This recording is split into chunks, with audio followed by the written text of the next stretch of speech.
కొద్దిగా లేదు. మనం చూస్తే రాష్ట్రంలోనే అత్యధికంగా సర్పంచ్లు వేసినటువంటి ఉమ్మడి జిల్లాగా ఈ నిజామాబాద్ జిల్లాకు పేరు వచ్చింది. మీ అందరి కష్టంతో గెలిపించింది. మరి ఆ ఓటర్లలో ఈరోజు మన అభిమానులు, మన ఓట్లు, మన ప్రజల ఓట్లు లేకుంటే రేపు రాబోయేటువంటి ఎన్నికలలో నష్టపోతాం. కాబట్టి మనం ఎంత కష్టపడ్డా మనల్ని, మన పార్టీని ఇష్టపడి ఓట్లేసేటువంటి వాళ్ళ యొక్క ఓటు కోల్పోతే అధికారాలే మరి తారుమాయమైనటువంటి పరిస్థితి ఉంది.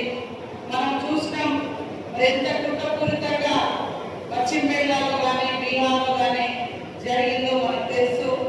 ఇక్కడ మన పార్టీ అధికారంలో ఉన్నాం కాబట్టి అర్హులైనటువంటి ప్రతి ఒక్క ఓటును కాపాడాల్సినటువంటి బాధ్యత మన మీద ఉంది అని ఈ సందర్భంగా తెలియజేస్తా ఉన్నాను. నా ఓటు ఉందా లేదా నేను చూసుకోవాలి. మీ ఓట్లు ఉన్నాయా లేదా, డౌట్ఫుల్ ఉందా, అనామకంగా ఉందా, లేకపోతే ఇక్కడ చూసుకోవాల్సిన పరిస్థితి.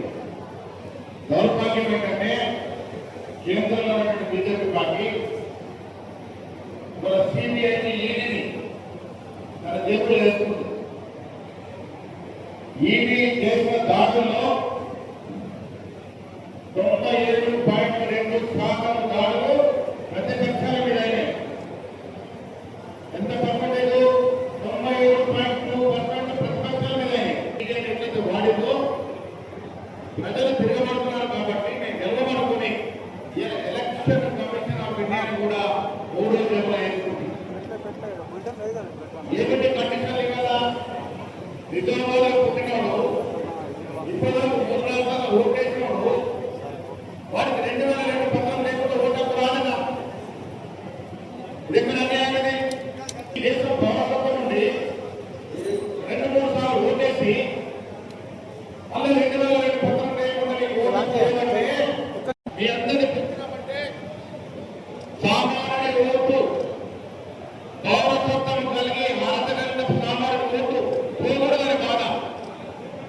దానికోసమే నేను ఈ కార్యక్రమం పెట్టి శిబిరాలు వచ్చినా, మా ఎంపీ గారి ఇక్కడికి వచ్చినా, మా ఎమ్మెల్యేలు వచ్చినా దీన్ని కాంగ్రెస్ పార్టీ ఒక తీవ్రమైన సమస్యగా పరిగణిస్తూ ఉంది. ఎలక్షన్ల కోసం కాదు, ఈ దేశంలో పుట్టినటువంటి పేద పౌరుడు ఒక ఓటు హక్కు కాలరాయకు ఉండే విధంగా కాంగ్రెస్ పార్టీ తమ కర్తవ్యంగా